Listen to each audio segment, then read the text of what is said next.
Right, well, it's time to get back into this part 2. I did say I'd deliver them one day after the other, and I almost missed this one because I was busy. Yes, and sort of the return of awful facial hair.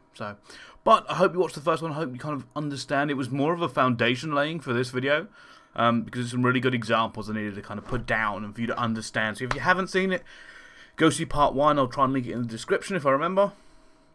But okay, so to this part, I kind of want to talk about the theory of what we're going to do, or the way we can do it, or the various approaches to banning stuff in Black Ops 3 specifically. The last one was about all the stuff before. This one is about, going forward. This is not the video where I go into specifics. I'm not going to talk about, the pros and cons of each individual thing. That's going to be upcoming. I want to get some pros in on that. I want to have a real kind of live discussion with it, because it's very important that the right kind of discussion happens, that we kind of go through the pros and cons and what can and can't be done about it and what needs to be adjusted. This video is about the theory of how we ban these things and why. So in my mind, there are several extremes and kind of example ways we can go about it. So, example 1 is we ban nothing. Essentially ban nothing. Almost barely anything or nothing. That's the first example, right? It's called out of the box. A lot of people quote out of the box all the time, saying that's what we should be doing. We should be doing out of the box, as close to everybody else plays as possible. There are so many problems with this that it's, like I said, this is an example. It's not something I'm advocating. So many examples in my previous video, from XP to, it promotes frustration. It will frustrate players.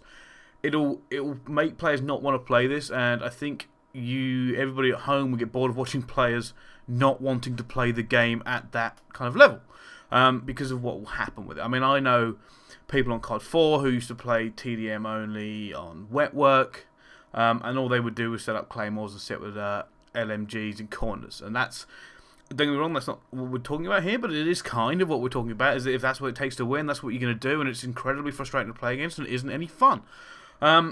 The advantages of that, because we'll talk about both sides of this. The advantages are, yes, it's hugely varied, although the variance is kind of how do I put this?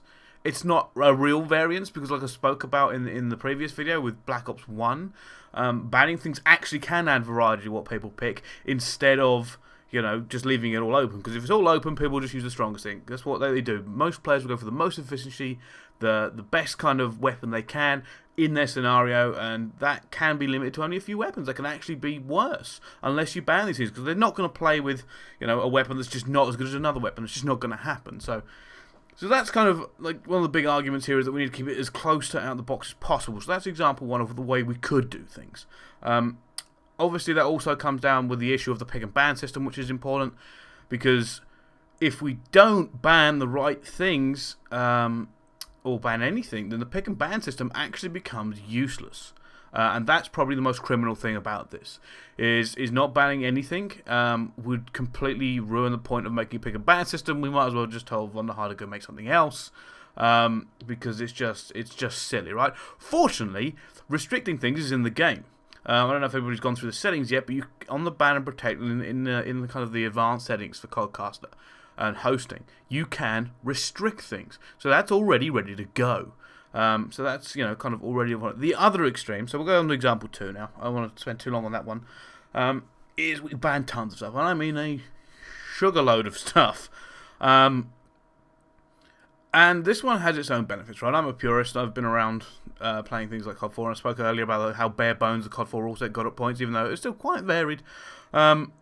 The issue with this one is it does really kind of become a very different game. And if we cut it right down to the bone, we ban everything that everybody has a problem with without any kind of rationale or trying to deal with it, or, oh, we don't like this, so it's gone.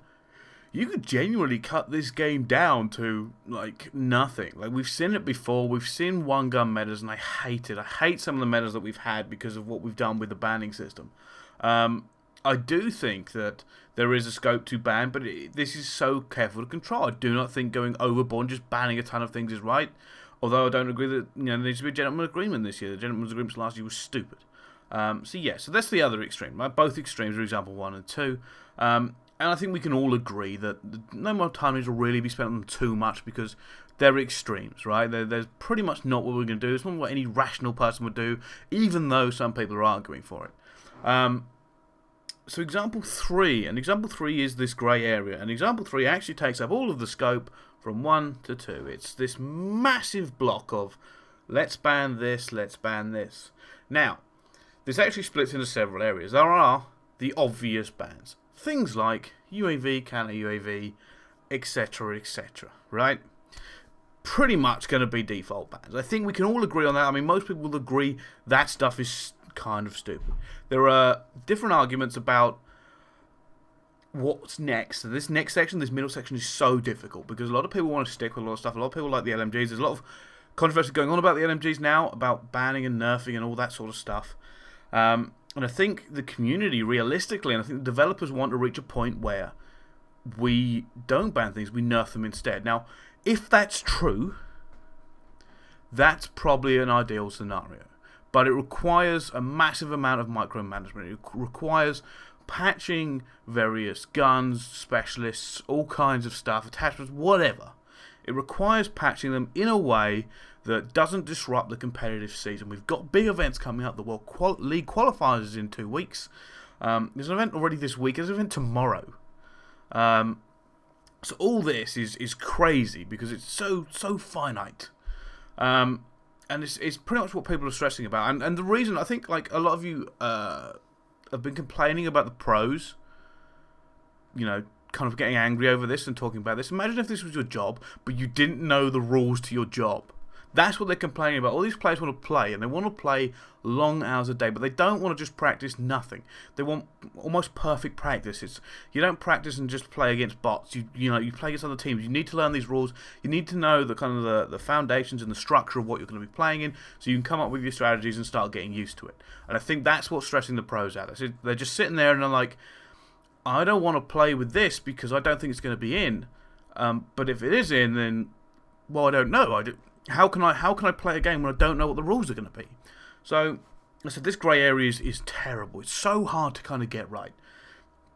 There are what I think will probably go about 40%, and I think a light set of bans to begin with. We just keep in a few things, and then if it gets abused, that's when we go for the system. I think it'll be a rocky few months. Don't forget that we've done this before, right? We've done this before.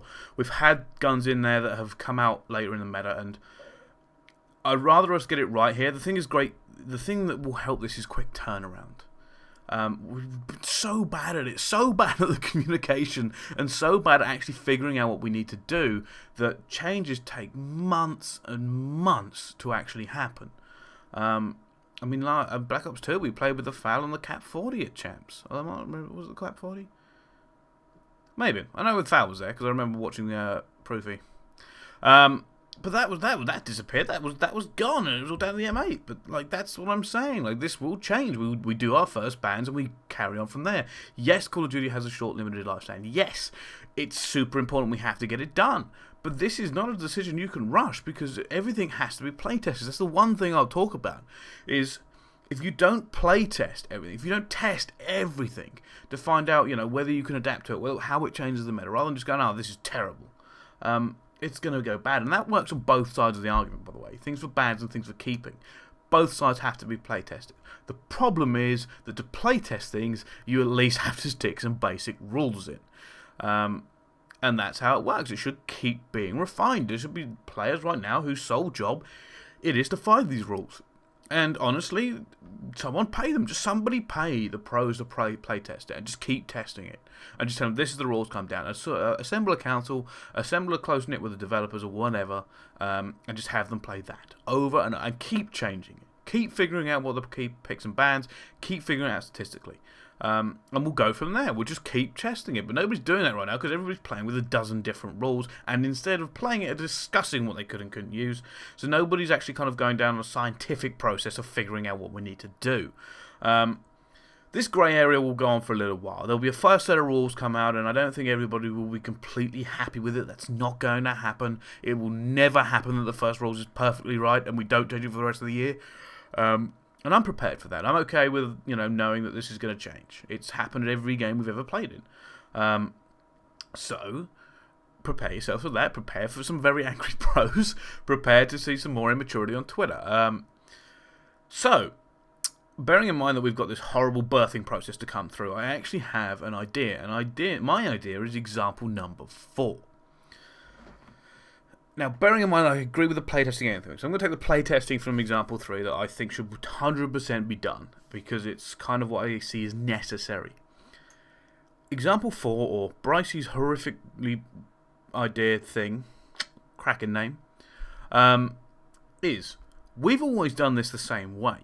We've always done this, we'll just get accounts together, we'll agree rules, or a company will make a rule, or whatever. What if we didn't? What if we stopped being stupid and remember that Call of Duty's come a long way in esports since it started a long time ago? Right now, we have things like COD stats, and we have direct developer connections. Like they are looking at their back end to see what works and what doesn't. So here's my whacked out theory.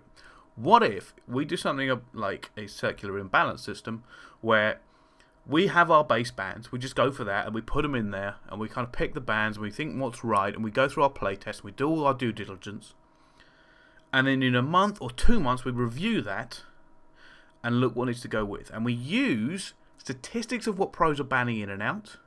If it reaches a certain number, 80-90% of games, what arena's banning in and out, how the stats are working, everything on the back end. We've got COD stats, we've got all these guys who I'm sure could come up with just real statistics rather than guesswork about what works and what doesn't, and then we put that with what we think it plays like. Right? And then obviously the developers can go away, they can use all this stats and everything that goes through to look at it and see what the problem is, and we can think about it logically, go through it scientifically. The developers will try to patch if they can and do what they will, because they would rather patch things than us ban things. And we actually have this great system that sets up that every 2 months something could change. Everything that has been banned goes up for review to see whether it's not been if it's been patched or buffed or where it fits into the current meta. Everything comes under review. I don't care what it is. It comes under review to make it fair. And everything that has happened in the last 2 months with competitive top pros at that level goes under review as well. And we find out what the statistics are. If something is being banned in 90% of the games, do we need to relook at it? Does it need to be patched? Does it need to be buffed and nerfed? Why is it being banned so often? If it's being banned so often because pros don't want another pro using it because they're really good with it, and it's just kind of a thing that's kind of developed, but there's nothing really wrong with it, then we can say, oh, that's fine. It's fine, actually. You guys are just banning it because that's how it works. But we are still seeing it in play. This also creates this interesting thing where, if you remember last video, I talked about the AK-74U from Black Ops 1. Now, in the European rule set, this it was in to begin with, and then it got banned. And it's something to do, I think, with the rise reset rate, or something like that. I can't remember the exact name of it, and I do apologise. But basically, with the grip, it was just resetting back to center too fast. That was changed in the patch. And after the patch, it became a kind of a balanced weapon again. So it came back in. Now, I can't remember many times where that really happens. It doesn't happen very often, but it should. That's exactly how it should work. So that's what I'm kind of proposing here. And the best thing about this is if something is not great at the current moment, you can ban it for 2 months, or a month, or whatever we choose this period to be. If a patch hits in that period, it goes back up for review and it comes back onto the circuit. It doesn't change the meta overnight. There's no soft edges. There's no, oh, is it in? Can we use it? What are we doing about this ban? There is a set period for it to come back under review. Let's be professional about this. Now, there are various problems with this. It's micromanagement. It's getting it done. It's will it come in, will it come in? I mean, it's one of these things like it's a fantastic ideology, but could it work? I would love to see it at least attempted. I'd love to see that framework. We've got a World League that's going to run, you know, pretty much all year up to the World Champs. We're going to have all these events that can kind of chip in here, and because it's so transparent and because it's so obvious to people, it helps with the engagement. People sit there and they know when they're watching what is happening. Next week is the review, and we can do more work about that. Let's look at the review. What is up for review this week? Has anything changed? People get to put out more content. People get to discuss it. We have this great period where it's not just about roster mania every couple of months. We actually can talk about, you know, what's kind of relevant. And not only that, but we get the stats from what everybody is using. There's just so much richness there that actually comes off the back of this system. And everybody could be happy. I don't think everybody will be, but everybody could be happy. So yeah, I felt like ranting about that, kind of my idea. If it happens, if it doesn't, fine. So yeah, these are like, I just want to kind of go over what we could and couldn't do. in Black Ops 3. I'm fairly certain what we're going to see is a very base ban system to begin with that will slowly get built up. It's just unfortunate everything is hitting so fast. There's so much coming up for qualifiers and very important events that everybody's getting really stressed about it. So, I end this video on this point. I am going to try and make a video where I discuss everything with pros at a reasonable level, and we will talk about it. I will play devil's advocate at parts, and we'll go through it. And I don't mean and I'll put that out there for the public, and we'll talk about it publicly. I'd love to speak to anybody about it, from multiplayer developers to league organisers to pros. It needs to be discussed, and I'd love to be able to do it. And I'm fine taking the flak for playing devil's advocate. If there's a point that needs to be made that's controversial or a counterpoint, I'm quite happy to sit there and at least lay it on the line. And it allows everybody to discuss their views in a reasonable atmosphere. So, that's my plan. Fingers crossed it works. I was going to actually make it today and then put it up over the weekend, but I can't get hold of the American pros because they're at the event.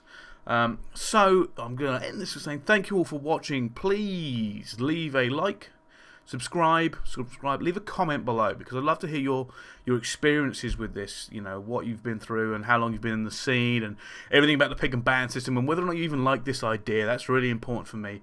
Thank you everyone who replied in the last video. It was kind of cool seeing the responses coming on Twitter. I had a few conversations with a few of you, so that was pretty awesome. So until then, I'll see you next time.